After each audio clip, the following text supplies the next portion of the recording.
mahasiswa atau para pecinta bahasa Arab yang ingin belajar bahasa Arab ini sering-sering harus mengucapkan atau mempraktekkan.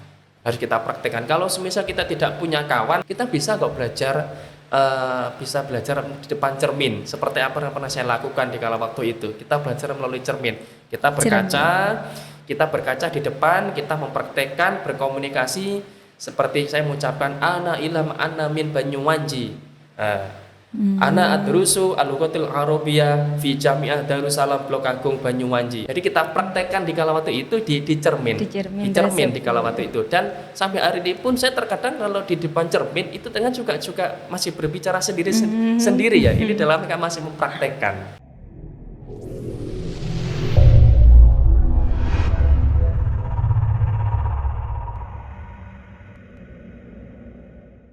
Assalamualaikum warahmatullahi wabarakatuh. Salam sejahtera bagi semua. Kembali hadir podcast Fakultas Tarbiyah dan Keguruan IAIDA Darussalam. Kali ini kita membahas pendidikan bahasa Arab sebagai salah satu program studi atau jurusan yang dikelola oleh Fakultas Tarbiyah dan Keguruan di Institut Agama Islam Darussalam Blok Agung ini. Dengan misi Go Internasional melalui program pendamping ibadah haji dan umroh, Alhamdulillah telah hadir bersama kita yaitu Bapak Ilham Nur Khalid, Magister Pendidikan. Beliau adalah Ketua Program Studi Pendidikan Bahasa Arab Fakultas Tarbiyah dan Keguruan di Institut Agama Islam Darussalam Blok Agung. Assalamualaikum Bapak, sehat ye? Waalaikumsalam. Alhamdulillah baik. Walaupun puasa-puasa ini dengan nuansa yang panas, alhamdulillah masih baik ini. Baik Bapak. Pertanyaan pertama kami ingin menanyakan, ingin tahu bagaimana visi misi prodi atau jurusan program pendidikan bahasa Arab di Institut Agama Islam Darussalam ke depan. Ya, terima kasih kepada host yang terbaik hari ini yang telah menemani saya untuk menyampaikan bagaimana prodi pendidikan bahasa Arab di IAIDA Blok Agung Banyuwangi. Tentunya selama kita bekerja, selama kita melakukan melangkah mengembangkan bahasa Arab melalui program studi bahasa Arab, kita selalu ada visi dan tujuan-tujuan tertentu. Ya, Pak. Tentunya ini menjadi langkah kita untuk menjadikan lebih baik lagi. Jadi visi kita di prodi pendidikan bahasa Arab itu adalah menjadikan program studi pendidikan bahasa Arab terkemuka yang berwawasan pesantren unggul dan kompetitif di tingkat Asia Tenggara. Wah. Jadi ini yang kita lakukan untuk visinya. Kemudian untuk misi kita, inilah bagaimana nanti menjadikan program studi ini bisa menjadi mengeluarkan outputnya ini nanti bisa menjadi pendidik. Terutama kita adalah pendidik target kita. Pendidik. Kemudian selain pendidik juga ini bagaimana nanti alumni pendidikan bahasa Arab ini tidak hanya sekedar ahli dalam pendidikan tapi juga bisa mempunyai kualitas-kualitas yang lain seperti halnya kayak kita di umroh ada bimbingan haji dan umroh ya, ada bimbingan haji dan umroh, kemudian ada dalam bidang penelitian, kewirausahaan, terus kemudian pakar komunikasi juga. Ini tentunya kita terapkan dalam prodi pendidikan bahasa Arab. Jadi sebenarnya kenapa hal ini kita lakukan, prodi pendidikan bahasa Arab ini kita lakukan dengan berbagai macam visi dan kemudian tujuan-tujuan tertentu karena ini untuk menjadi wadah para santri pesantren-pesantren yang ada di Kabupaten Banyuwangi secara khusus dan secara umumnya ini untuk para pecinta bahasa Arab yang ada di Kabupaten Banyuwangi dan seluruhnya yang ada di sekitar kita. Jadi saya ceritakan saja dulu bagaimana sebenarnya awal mulanya prodi pendidikan bahasa Arab ini bisa muncul di kampus kita. Ini karena memang kegelisahan akademik. Karena yang pertama adalah karena pesantren Darussalam Blok Agung ini selain mengembangkan kajian-kajian keislaman, kemudian ada pengembangan bahasa Inggris, ini juga ada pengembangan bahasa Arab, itu di asrama-asrama. Akan tetapi bagaimana tindak lanjut dari pengembangan bahasa Arab ini kita formalkan. Nah, ini masih belum ada. Sehingga bagaimana nanti para santri ini bisa mendapatkan keilmuan bahasa Arab sekaligus juga diformalkan. Sehingga prodi pendidikan bahasa Arab ini kita munculkan di AIDA. Selain itu juga kegelisahan akademik, ini selanjutnya adalah ketika waktu itu kita bertemu dengan para pimpinan senat dan para rektor, kemudian dekan, ini kegelisahan akademiknya adalah para pengajar di madrasah-madrasah atau di sekolah-sekolah yang mengajar bahasa Arab ini bukan alumni dari pendidikan bahasa Arab. Mereka ada yang alumni dari program studi lain,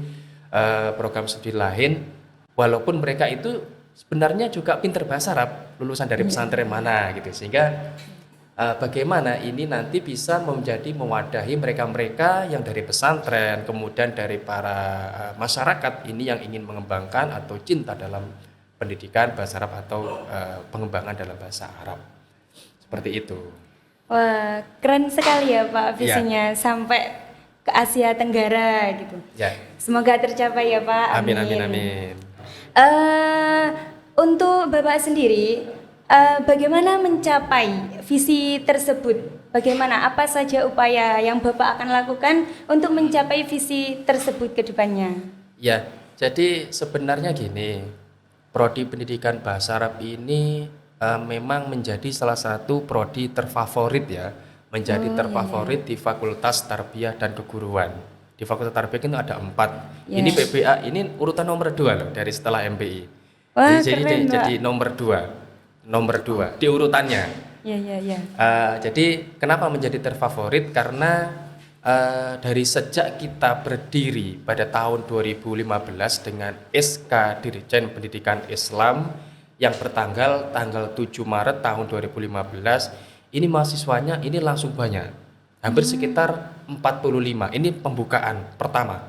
Kemudian di tahun 2016 ini meningkat, di tahun 2017 ini meningkat, akan tapi di tahun 2018 ini kita turun sedikit. Kemudian kita melakukan upaya-upaya berintegrasi, kemudian melakukan gerakan pada seluruh komponen yang ada melalui mahasiswa, kemudian para dosen yang tidak pernah berhenti untuk beraktivitas dan bergerilya untuk mempromosikan prodi PPA. Ini alhamdulillah di tahun 2019 ini bisa mencapai 50 lebih, sehingga bisa mendapatkan sampai 2 kelas di kala waktu itu. Kemudian di tahun 2020, 2021 dan ini terus naik di prodi PPA. Jadi bagaimana sebenarnya upaya kita lakukan untuk prodi PPA ke depan supaya ini sesuai dengan harapan masyarakat, harapan para santri, kemudian khususnya untuk Indonesia ini, untuk Indonesia maju. Jadi yang pertama kita lakukan adalah kita memperbaiki kurikulum. Jadi kurikulum bagaimana ini nanti kurikulum kita sesuaikan dengan apa yang diinginkan oleh pesantren, kemudian yang diinginkan oleh masyarakat, kemudian yang diinginkan oleh para kepentingan, para pejabat yang ada di publik negara ini. Tentunya ini menjadi kita sambut baik. Dulunya kita pertama kali adalah KKNI ya di kala waktu itu, KKNI Kerangka Kualifikasi Nasional Indonesia. Kemudian kurikulumnya ini kita sudah beralih ke MBKM, jadi Merdeka Kampus, jadi Kampus Merdeka. Jadi kita berikan kebebasan belajar kepada para mahasiswa. Nah, selain juga untuk pembenahan kurikulum yang disesuaikan dengan keadaan zaman yang sekarang, ini juga kita melakukan kerjasama dengan beberapa stakeholder yang ada, kemudian para kewirausahaan. Itu kita lakukan kerjasama. Para stakeholder yang ada dan pengembangan lembaga itu kita lakukan kerjasama dulu pertama kali kita dengan IMLA, Ikatan Muallim Lughah Al-Arabiyah. Itu di tahun 2016, itu kalau nggak salah insya Allah di pondok pesantren Pacet itu. Oh, Pacet. Di Pacet itu kita kerjasama dengan sana dengan Kaprodi yang pertama di kala waktu itu. Kita Kaprodi dengan Haji Muhammad Naleka Nasrullah MTAI. Di kala waktu itu Gus Alek yang menjadi Kaprodi pertama. Nah, kita kerjasama, saya waktu itu menjadi sekretaris Prodi, saya menemani beliau. Terus kemudian selain kita kerjasama dengan IMLA, kita juga melakukan kerjasama dengan komunitas Prodi Pendidikan Bahasa Arab se-Indonesia. Entah itu dari Prodi yang di bawah naungan perguruan tinggi pesantren, kemudian perguruan tinggi swasta atau perguruan tinggi negeri. Terus kemudian di tahun 2019 ini sebelum COVID, kita kerjasama dengan MBKM. Bukan MBKM tapi Musyawarah Guru Mata Pelajaran Bahasa Arab. Jadi se-Indonesia di kala itu ketuanya adalah Dr. Ahmad Maki Hasan di kala waktu itu. Beliaunya sempat ke sini memberikan tips-tips dan motivasi untuk semangat belajar bahasa Arab kepada santri di kala waktu itu.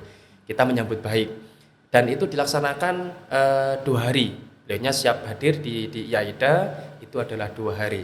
Sehingga dengan 2 hari itu pun beliaunya mengajak bagaimana nanti kalau PBA ini di IAIDA ini kerjasama dengan MGMP, Musyawarah Guru Mata Pelajaran Bahasa Arab, ketuanya beliaunya.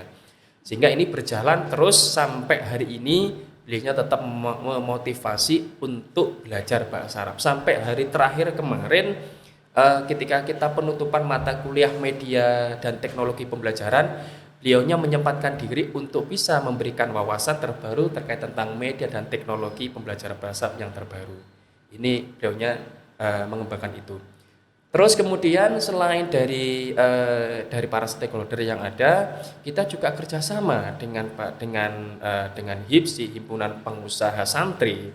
Terus kemudian dari yang terbaru ini adalah dari KBIH, karena kita ada jurusan ada selain pengembangan pendidikan, kita juga mengembangkan bagaimana alumni dari PBA ini juga bisa menjadi pembimbing dan pembina haji.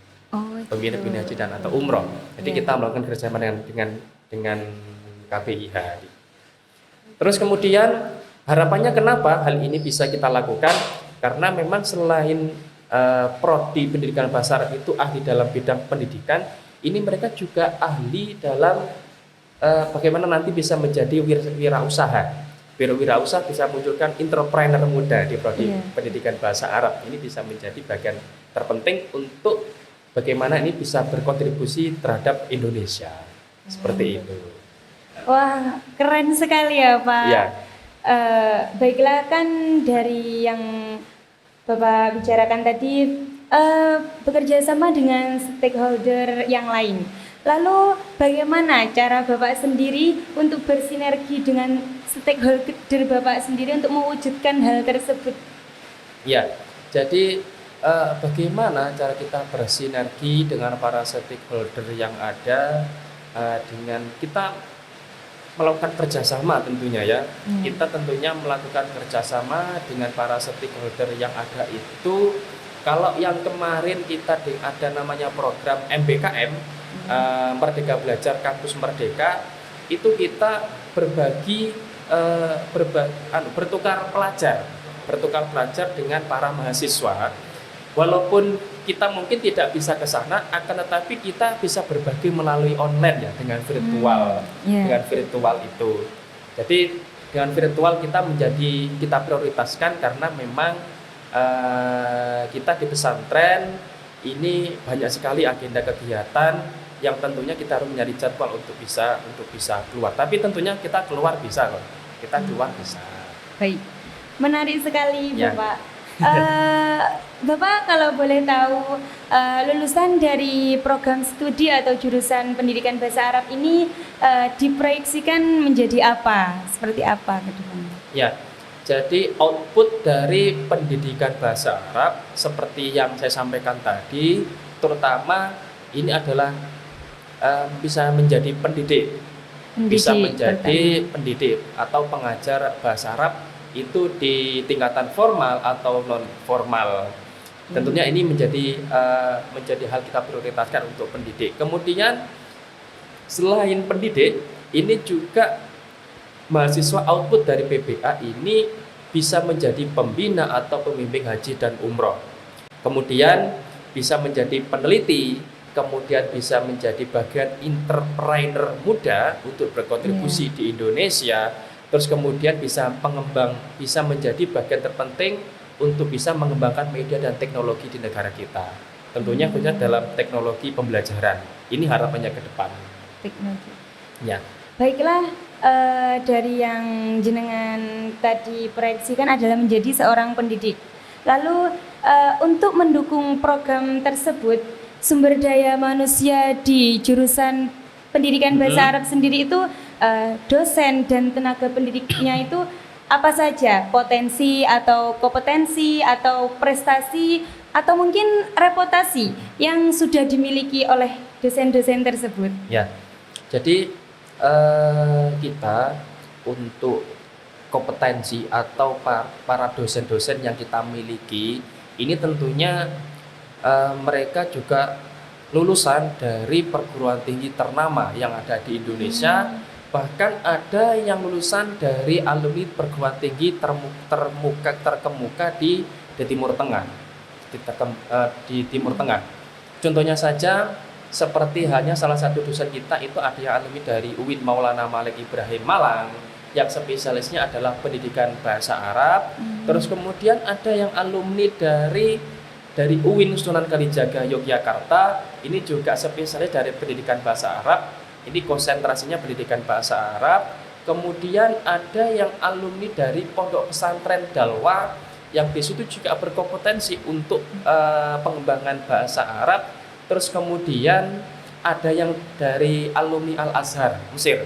Wah, ini juga ada. Menarik ya, Pak ya. Juga ada yang alumni dari Mesir. Kemudian kompetensi yang mereka miliki selama ini selain juga mengajar, mereka juga telah melakukan penelitian-penelitian di tingkat regional ataupun di tingkat nasional. Seperti halnya di sejak tahun 2016 kita sudah melakukan penelitian bekerja sama dengan Bapeda di kala waktu itu ya. Ini dosen-dosen kita di Prodi Pendidikan Bahasa Arab juga menjadi kontribusi untuk melakukan penelitian, menyumbangsikan pemikirannya dan ide-ide kreatifnya untuk pengembangan kabupaten. Selain itu juga di tahun 2018 ini juga mereka melakukan penelitian mendapatkan dana hibah dari Diktis Kementerian Agama RI Republik Indonesia. Ini dana hibahnya cukup besar loh di kala waktu itu. Sejak tahun 2018, 2019 bahkan sampai hari ini pun Prodi Pendidikan Bahasa Arab tidak pernah ketertinggalan untuk berkontribusi dalam bidang penelitian. Terus kemudian selain penelitian, dosen-dosen atau tenaga pendidik di pendidikan bahasa Arab ini juga melakukan sebuah kegiatan-kegiatan tridharma perguruan tinggi seperti hanya pengabdian kepada masyarakat. Ini pengabdian kepada masyarakat seperti halnya mereka juga menjadi bagian terpenting dalam ormas Islam seperti halnya kayak di NU. Ini mereka juga juga menjadi bagian. Jadi tidak hanya sekedar mengajar saja, tapi mereka juga pengabdian kepada masyarakat melalui dari ormas NNO. Terus kemudian selain di NU, mereka juga berkontribusi dalam bidang pengembangan media dan teknologi. Kemarin di tahun 2020 ini salah satu dosen kita ini juga diberikan penghargaan oleh Ibu Gubernur Khofifah di kala waktu itu. Ini menjadi pengembangan teknologi di kala waktu itu. Menjadi juara 3 kalau tidak salah ya. Menjadi di kala waktu itu. Bersama dosen-dosen yang lain tentunya. Jadi tidak sendiri di kala waktu itu. Jadi kita bekerja sama dengan para dosen yang lain. Selain itu juga salah satu dosen kita juga ada loh sempat menjadi penulis bestseller. Ini yang alumni dari Al-Azhar ini tentunya juga menjadi bagian terpenting. Ini pernah menulis beberapa buku. Ini sampai bestseller, pernah diundang kemana-mana ini. Ini juga dari dosen pendidikan bahasa Arab ini. Kalau boleh tahu itu siapa ya Pak dosen tersebut? Ya, namanya Bapak Bisri Ikhwan. Oh, Bapak Bisri Ikhwan. Nah, ini beliaunya juga menulis di beberapa buku terkait bagaimana perjalanan beliau studi di Al-Azhar Mesir. Beliau juga alumni dari Pondok Pesantren Darussalam ini juga. Dan beliaunya alhamdulillah ini juga beliaunya sekarang sebentar lagi sudah menjadi doktor pendidikan bahasa Arab. Tentunya ini menjadi kebanggaan tersendiri di Prodi Pendidikan Bahasa Arab bahwa kedepannya nanti akan muncul doktor pendidikan bahasa Arab, spesialis doktornya ini nanti. Oh, gitu. Tentunya ini menjadi menjadi kebanggaan tersendiri. Terus kemudian ini bisa memacu prodi pendidikan bahasa Arab ini bisa berkualitas dan berkembang baik untuk kedepannya. Baiklah Bapak, kalau kerjasama Bapak sudah sejauh mana kerjasama yang dibangun oleh Prodi Pendidikan Bahasa Arab sendiri? Apakah sudah ada yang dengan kampus bereputasi nasional atau mungkin bahkan sudah mencapai internasional? Apakah sudah ada, Pak? Ya, kalau secara nasional kita sudah, seperti halnya kita kerjasama dalam bidang pengembangan penelitian. Dalam bidang pengembangan penelitian, kemarin melalui Dr. Ahmad Mati Hasan, beliaunya menyampaikan bahwa Prodi PPA ini nanti siap untuk diajak kerjasama dengan penelitian di UIN Malang. Ini tentunya sudah kita siapkan. Selain di UIN Malang, kita juga kemarin terkait kerjasama dengan UNZA, Universitas Zainul Hasan Genggong, itu juga kita melaksanakan kerjasama dengan sana dalam bidang pendidikan bahasa Arab. Terus kemudian kita kerjasama dengan Pondok Pesantren Python, dengan UNJ Universitas Nurul Jadid Python, pendidikan bahasa Arab. Dalam pengembangan kurikulum, tentunya kita kerjasama dengan Bapak Kaprodinya di kala waktu itu. Terus selain itu juga, selain kita pengembangan yang dilakukan oleh prodi dari perguruan tinggi, ini dari swasta negeri juga ada ya. Ini juga dilakukan oleh perguruan tinggi yang rencananya ke depan ini dalam tingkat internasional. Ini ada. Ini masih dalam tahap proses ini tentunya. Proses. Kemarin kita sudah berkomunikasi dengan para dosen yang ada di Sudan yang bertempat di UIN Maulana Malik Ibrahim Malang bersama Dr. Faisal. Kita sudah berkomunikasi ke sana, bagaimana nanti kedepannya prodi PPA yang ada di AIDA ini bisa pengembangan bahasa Arab lebih matang lagi. Seperti halnya kita sudah mencoba untuk kerjasama dengan Sudan di kala waktu itu, kita bersilaturahim di tahun 2019 itu kita sampai satu bis itu kita ke Malang bertemu dengan para dosen yang ada di sana. Para dosen di sana kita belajar bahasa Arab bersama-sama. Kita belajar bahasa Arab bersama-sama dengan para dosen-dosen yang ada di Sudan di kala waktu itu di tahun 2019. Nah, sehingga harapannya ini nanti mahasiswa ini bisa mendengarkan native speakernya asli dari Timur Tengah. Nah, ini harapannya. Ya. Harapannya besar sekali ya, Pak ya. Jadi harapannya besar. Memang tujuan kita bagaimana sih sebenarnya prodi pendidikan bahasa Arab ini bisa berkontribusi untuk Indonesia maju? Maju. Karena di Indonesia sendiri itu kan pesantren itu sangat banyak sekali, terus masyarakat Islamnya juga sangat banyak sekali, terus kemudian bagaimana mereka cinta terhadap kajian-kajian keislaman. Jadi bagaimana kita bisa memfasilitasi mereka untuk bisa mempermudah memahami kajian-kajian keislaman, memahami kajian-kajian literatur yang berbahasa Arab. Mantap sekali syarat Bapak. Wow. Lalu untuk penerimaan mahasiswa baru sendiri di tahun 2022 ini, apa saja yang Bapak ingin targetkan untuk Bapak?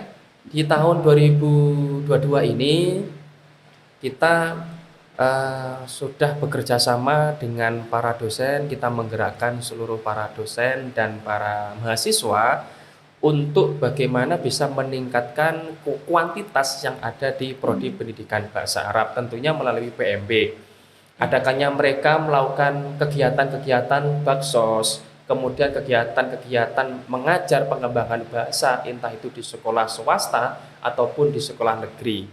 Di tahun kemarin kita juga melalui kegiatan mahasiswa, melalui kegiatan PPL kegiatan PPL yang kita kirimkan di Madrasah Aliyah Negeri 1, kita kirimkan ke sana untuk pengembangan bahasa Arab. Ini dalam rangka apa? Ini dalam rangka untuk bagaimana nanti para alumni ada di luar ini bisa masuk ke prodi pendidikan bahasa Arab ini. Terus selain itu juga, selain melakukan kegiatan-kegiatan tersebut, kita juga melakukan kegiatan-kegiatan online. kegiatan online. Seperti halnya yang saya lakukan hari ini adalah seperti tadarus ngopi ya. Ya. Tadarus ngopi ini adalah tadarus ngobrol penuh inspirasi.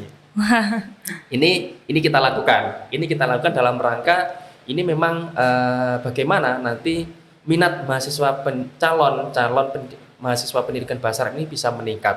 Seperti halnya kita kemarin kita mendatangkan dari ketua lembaga informasi publikasi dan pengembangan kampus, yaitu adalah Ahmad Farid Usman, Magister Pendidikan Islam ini dari Wonogiri, Bojonegoro. Terus kemudian ya kita mendatangkan melalui virtual IG, melalui virtual Instagram ya. Terus kemudian untuk kedepannya ini yang insya Allah nanti malam, ini insya Allah nanti akan ada pemateri juga. Ini adalah bagaimana tips-tips untuk belajar bahasa Arab mudah. Ini melalui IG. Oh, ya. Baiklah. Lalu untuk dari Bapak sendiri, tips dari Bapak agar bisa belajar bahasa Arab dengan mudah itu seperti apa ya, Pak? Ya, ini tentunya menjadi ya ini memang perlu saya sampaikan bahwa selama ini belajar bahasa Arab itu dikenal momok ya. Mungkin terkenal sulit mungkin ya. Tapi sebenarnya gini ya. Belajar bahasa Arab itu saya kira tidak sulit sebenarnya. Sebenarnya mudah ya. Yang pertama apa sih yang harus kita siapkan sebenarnya untuk belajar bahasa Arab supaya mereka berhasil untuk belajar bahasa Arab ya. Terutama kita memang harus ada niatnya. Memang ada niatnya ya. Jadi memang kita ada niatnya.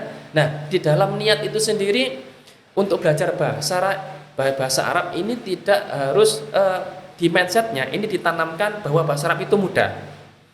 Bahasa Arab iya, karena memang kalau mindset kita itu niat pertama ini bahwa mempelajari sesuatu itu sulit, ya akhirnya akibatnya sulit hasilnya. Tapi kalau mindset kita, niat kita itu memahami sesuatu, memahami belajar bahasa Arab ini mudah, insya Allah nanti akan dipermudah, akan mudah. Nah, itu yang pertama. Terus kemudian kita harus mempersiapkan diri entah itu melalui dari kawan, terus kemudian dari lingkungan, terus kemudian dari buku yang kita siapkan untuk belajar bahasa Arab itu sendiri.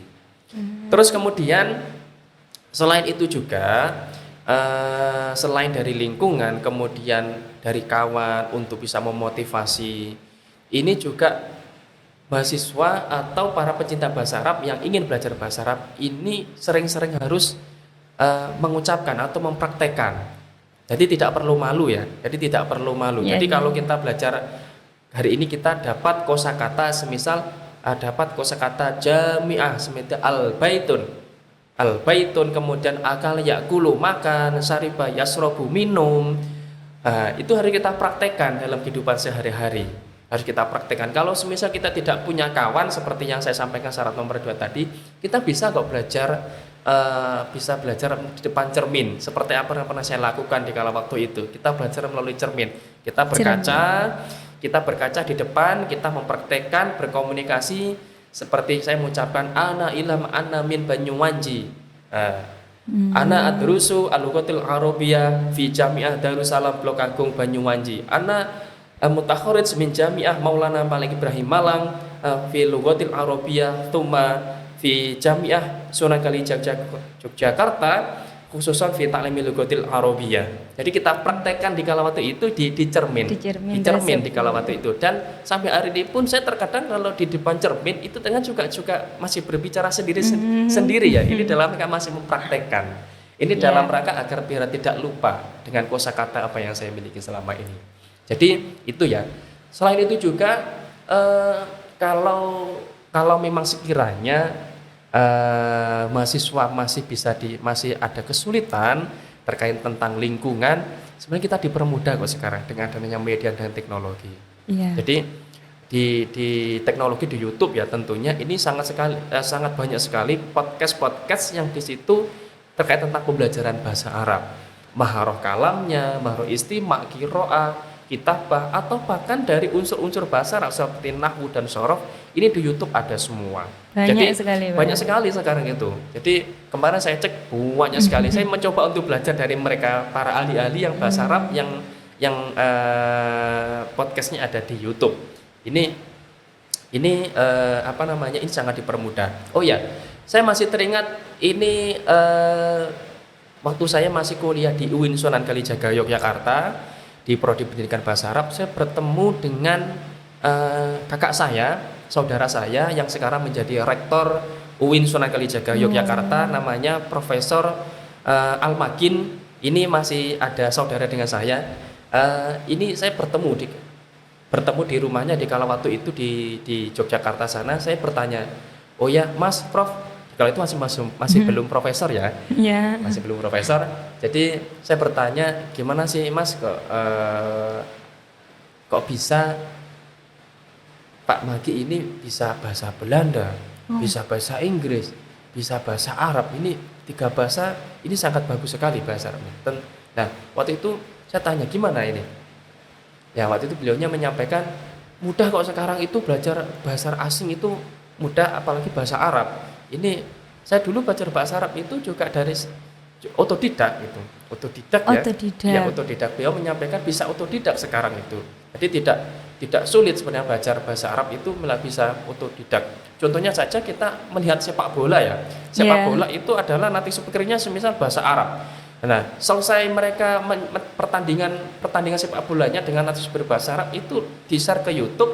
Ini kita bisa dengarkan. Ini kita bisa dengarkan bahasa Arab yang mereka sampaikan itu seperti apa. Dan ini kita amati, kita lakukan latihan-latihan, kita praktekkan dengan yang kita dengarkan barusan melalui YouTube tadi itu. Jadi kuncinya bahasa Arab itu ya sebenarnya sangat mudah sekali ya, bisa melalui otodidak tadi itu. Kemudian kalau memang otodidak tidak bisa, ini bisa kita pengaruhi dari lingkungan, kemudian dari kawan. Tentunya yang tidak lupa adalah niat. Niat ini menjadi patokan pertama bagaimana ini nanti bahasa Arab itu bisa mudah untuk dipelajari. Tentunya niat, kemudian merubah mindset bahwa belajar bahasa Arab itu mudah. Kalau sulit ya tentunya ya selamanya akan sulit. Baiklah, terakhir untuk Bapak, pesan Bapak untuk alumni dari Prodi Pendidikan Bahasa Arab sendiri itu, mahasiswa PBA atau mungkin juga calon mahasiswa PBA sendiri, bagaimana Pak pesan Anda? Pesannya sangat banyak sekali ini tentunya. Ya. Tentu. Ya. Yang pertama ini dari para alumni, saya berharap kepada para alumni pendidikan bahasa Arab, mulai dari alumni dari awal, kemudian sampai hari ini tentunya sangat banyak sekali ya. Tentunya yang perlu saya pesankan adalah ini terus tingkatkan kemampuan kalian, kemampuan bahasa Arabnya, teruslah berkontribusi untuk Indonesia maju ini. Karena di negara kita itu membutuhkan para pemuda-pemuda seperti kalian, para alumni pendidikan bahasa Arab. Terus kemudian selain berkontribusi untuk Indonesia, pengembangan keilmuan yang mereka lakukan di masyarakat, ini jangan lupa untuk terus meningkatkan pendidikannya. Yang kemarin hanya lulusan dari IAIDA saja ini, paling tidak harapannya ini nanti bisa lanjut ke S2, kemudian bisa lanjut sampai S3 atau doktor ini nanti. Kemudian untuk mahasiswa yang sekarang yang lagi proses untuk studi, ini harapannya jangan mudah putus asa dengan apa yang kalian lakukan. Jadi teruslah semangat, teruslah untuk berkreasi, beraktivitas untuk pengembangan bahasa Arab yang kalian miliki. Tentunya tidak hanya pengembangan bahasa Arab yang dilakukan di tingkat internasional, nasional, di regional, akan tetapi yang berkontribusi untuk besarnya nanti mereka. Seperti halnya yang pernah saya lakukan itu adalah mahasiswa Prodi Pendidikan Bahasa Arab itu jangan hanya mengembangkan keilmuannya saja, tapi bagaimana nanti bisa menyiapkan diri untuk kedepannya. Mereka saya minta untuk aktif di organisasi, untuk pengembangan diri, untuk melatih berkomunikasi, untuk berkomunikasi dengan orang lain, atau berlatih untuk manajemen dalam berorganisasi. Ini mereka saya minta untuk ikut organisasi. Terus kemudian untuk calon maba tentunya di tahun 2020 ini, saya pesannya adalah masuk PBA saja. Karena di Prodi PBA itu banyak yang kalian dapatkan. Selain juga mendapatkan ilmu pengetahuan secara umum, kalian juga bisa mendapatkan pengetahuan berbasis pesantren yang sudah kita sesuai dengan visi tadi ya, kemudian mendapatkan pengetahuan berbahasa Arab ini nanti. Selain itu juga calon-calon mahasiswa Prodi Pendidikan Bahasa Arab ini tahun 2022 ini kita memberikan fasilitas yang baik melalui fasilitas lab pengembangan bahasa, kemudian kita melalui dosen-dosen yang sudah kita bina, kita bimbing untuk melakukan kegiatan pengembangan bahasa. Terus kemudian selain pengembangan bahasa, kita melakukan kegiatan-kegiatan yang lain seperti itu. Alhamdulillah sudah biasa sekali. Sebelum ditutup, mohon Bapak berkenan untuk memberikan closing statement. Ya, terima kasih kepada host yang pada siang hari ini menemui saya dalam bagaimana kita menyampaikan bagaimana sih mengenal lebih dekat Prodi Pendidikan Bahasa Arab di IAIDA Blok Agung. Tentunya saya sampaikan closing statement saya ini adalah mengapa sih kuliah di Prodi Pendidikan Bahasa Arab IAIDA Blok Agung Banyuwangi, karena Prodi Pendidikan Bahasa Arab IAIDA ini terakreditasi baik oleh Ban PT, kemudian lulus tepat waktu dan siap kerja, biaya kompetitif, dan ini biayanya kita menyediakan banyak beasiswa yang di situ dari luar kampus ataupun dalam kampus kita menyediakan beasiswa itu. Kemudian fasilitas kita berikan yang terbaik, kemudian dosen profesional, dosen dari alumni luar negeri, dari Al-Azhar, kemudian dari program tinggi PT KIN seperti UIN Maulana Malik Ibrahim Malang, UIN Sunan Kalijaga, UIN Syarif Hidayatullah Jakarta, dan Universitas Gadjah Mada. Dan tentunya ada dibantu dengan kegiatan-kegiatan yang lainnya. Oleh karena itu, oleh masyarakat Kabupaten Banyuwangi, jangan lupa untuk menguliahkan anak-anaknya untuk kuliah di Prodi Pendidikan Bahasa Arab IAIDA Blok Agung Banyuwangi. Ya, mungkin cukup itu statement saya yang terakhir ya. Baik ya. Bapak, terima kasih. Baik pemirsa dimanapun Anda berada, demikian tadi podcast Fakultas Tarbiyah dan Keguruan IAIDA Blok Agung yang kali ini langsung dipaparkan oleh Ketua Prodi PBA sendiri yang telah hadir sharing bersama kita. Semoga PBA semakin maju dan mendunia. Fakultas Tarbiyah dan Keguruan, fakultas bereputasi kelas dunia. Saya Nikmatul Hikmah. Terima kasih. Wassalamualaikum warahmatullahi wabarakatuh. Waalaikumsalam warahmatullahi wabarakatuh.